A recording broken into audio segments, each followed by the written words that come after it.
Una declaración es cualquier mensaje o representación gráfica o simbólica que afirma o sugiera o da a entender que un alimento posee unas características específicas. Dentro de las declaraciones, lo que nos interesa desde el punto de vista de salud son, de entrada, las declaraciones nutricionales. Una declaración nutricional es una declaración que afirma o sugiere o da a entender que un alimento posee propiedades nutricionales benéficas especificadas con motivo, por ejemplo, de su aporte energético o de su contenido en mayor o menor medida de un nutriente. Por ejemplo, una declaración nutricional es indicar en la etiqueta de un alimento fuente de fibra. Una declaración de propiedades saludables, en cambio, es una declaración que da a entender que existe alguna relación entre el alimento o alguno de sus constituyentes y la salud. Por ejemplo, la vitamina C contribuye al normal funcionamiento del sistema inmunitario. Luego tenemos las declaraciones de reducción de riesgo de enfermedad, que son aquellas que dan a entender que el consumo del alimento o uno de sus constituyentes reducen significativamente un factor de riesgo de aparición de una enfermedad humana. O sea, reducen un factor de riesgo de aparición. Por ejemplo, que lo hemos leído muchas veces, se ha demostrado que los fitoesteroles disminuyen y o reducen la colesterolemia, es decir, el factor de riesgo, el nivel de colesterol, que es un factor en una patología que son las enfermedades cardiovasculares. Todas estas declaraciones, tanto nutricionales como de propiedades saludables o como de reducción de riesgo de enfermedad, están perfectamente reguladas cómo deben de estar indicadas en el etiquetado o cómo deben de ser publicitadas. Y esto está recogido en un decreto, en un reglamento de la Unión Europea, concretamente en 1924, ya publicado en el 2006. Por tanto, todas estas declaraciones no se pueden hacer a la ligera por ningún fabricante, deben de ser solo, desde el punto de vista de declaraciones nutricionales, que vamos a revisar ahora, las que contempla el reglamento, y además cualquier declaración de salud o de riesgo de salud, previamente debemos de hacer un informe, un expediente completo que va a aprobar o no va a aprobar la Autoridad Europea de Seguridad Alimentaria para que podamos indicar esos aspectos que nosotros queremos recoger. Entonces, la EFSA, la Autoridad Europea de Seguridad Alimentaria, es la que autoriza a publicitar o a indicar en el etiquetado cualquiera de estas propiedades de salud. También hay que indicar al consumidor que no puede nunca figurar en el etiquetado declaraciones que puedan atribuir a un alimento las propiedades de tratar o curar enfermedades humanas. Estas propiedades están totalmente restringidas a los medicamentos. O sea, no puede poner este alimento cura el cáncer, como a veces hemos visto en informaciones publicitarias alarmistas y sin ningún tipo de base. Bien, vamos a repasar las declaraciones nutricionales que están contempladas en el reglamento de 2006 y que hoy en día están en el etiquetado de nuestros alimentos.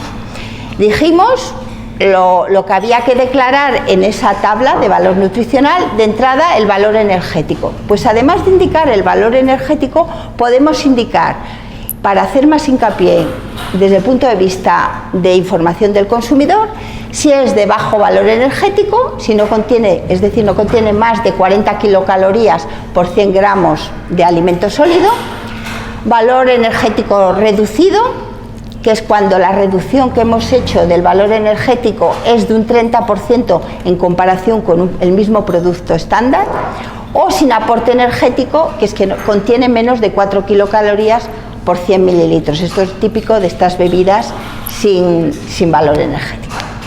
Desde el punto de vista de las grasas, hay dos tipos de informaciones: bajo contenido en grasa, sin grasa, y luego referidas a las grasas que tienen mayor, digamos, riesgo desde el punto de vista cardiovascular, que son bajo contenido en grasas saturadas o sin grasas saturadas. Entonces, bajo contenido en grasas es que no tiene más de 3 gramos por 100 gramos de alimento en grasas. Se indica sin grasa cuando tiene menos de 0,5 gramos, o sea, el contenido mínimo, y unos valores también indicativos que están en el reglamento cuando hay que indicar que bajo contenido en grasas saturadas o sin grasas saturadas. Otro nutriente hoy en día muy en objeto de control es el contenido en azúcares. Entonces se puede indicar en nuestra etiqueta que contiene un bajo contenido en azúcares si es no más de 5 gramos por 100 gramos, sin azúcares, que no llega a 0,5 gramos por 100 gramos de alimento o 100 mililitros de líquido, o sin azúcares añadidos, que hoy en día hay un gran debate y es muy importante. Cuando no se ha añadido ningún monosacárido ni disacárido y el alimento puede contener simplemente los azúcares presentes de forma natural el mismo, no hemos añadido a mayores ningún producto edulcorante.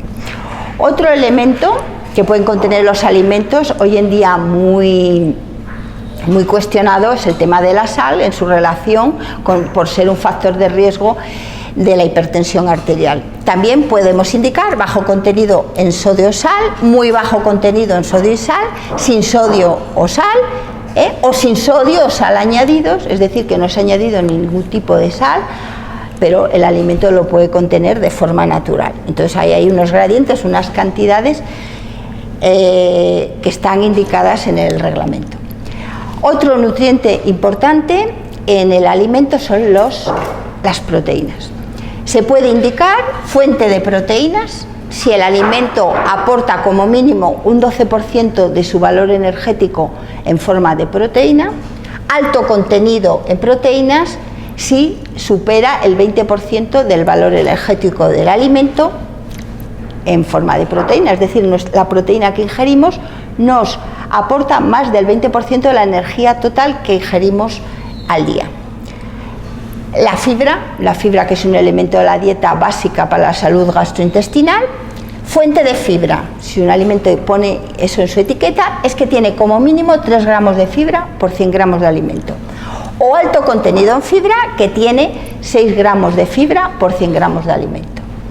Luego, referente a las vitaminas y minerales, micronutrientes también muy importantes, se puede poner alto contenido en o fuente de vitaminas o minerales según contenga el 30% de las cantidades recomendadas, si es el caso de alto contenido, o fuente cuando contiene en torno al 15% de la cantidad diaria recomendada. Y por último, los términos mayor contenido en o contenido reducido, esto también está indicado, pone mayor contenido, puedes poner mayor contenido, por ejemplo, un alimento que has enriquecido en fibra, entonces pues ya de entrada decir con fuente de fibra, y si está enriquecido en un 30% más que el alimento estándar, así puedes indicar mayor contenido en fibra, que otros que no lo pueden indicar, o contenido reducido, que era lo que antes se llamaba alimentos light, todo esto que hoy en día eso no se puede indicar, cuando ha reducido el 30% de un nutriente, o un 10%, cuando decimos nutrientes, los macronutrientes, proteínas, grasas, hidratos de carbono, un 10% de vitaminas o minerales, un 25% menos de sal y un 30% menos de grasas saturadas.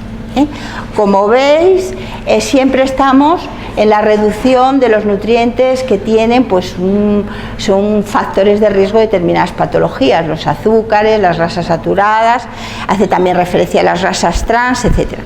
También se puede indicar fuente de omega 3, esto sí contiene una cantidad significativa de una serie de ácidos grasos de la familia omega 3, o alto contenido, si contiene más, de esos ácidos grasos. Y también podemos dar información detallada del tipo de grasas, porque hoy en día es muy importante informar al consumidor de la calidad de la grasa, no solo el contenido total de grasa, sino qué grasas son. Podemos indicar los porcentajes en grasas monoinsaturadas, poliinsaturadas, insaturadas. En el caso de las monoinsaturadas, si al menos el 45% de la grasa que proporciona ese alimento es monoinsaturada, poli si al menos el 45% lo es, insaturadas si al menos el 70% de las insaturadas es el sumatorio de las mono y las poli. Como vemos, con toda esta información el consumidor tiene pues ya no solo la lista de ingredientes, no solo los nutrientes que le aporta, sino una información de la calidad de esos nutrientes.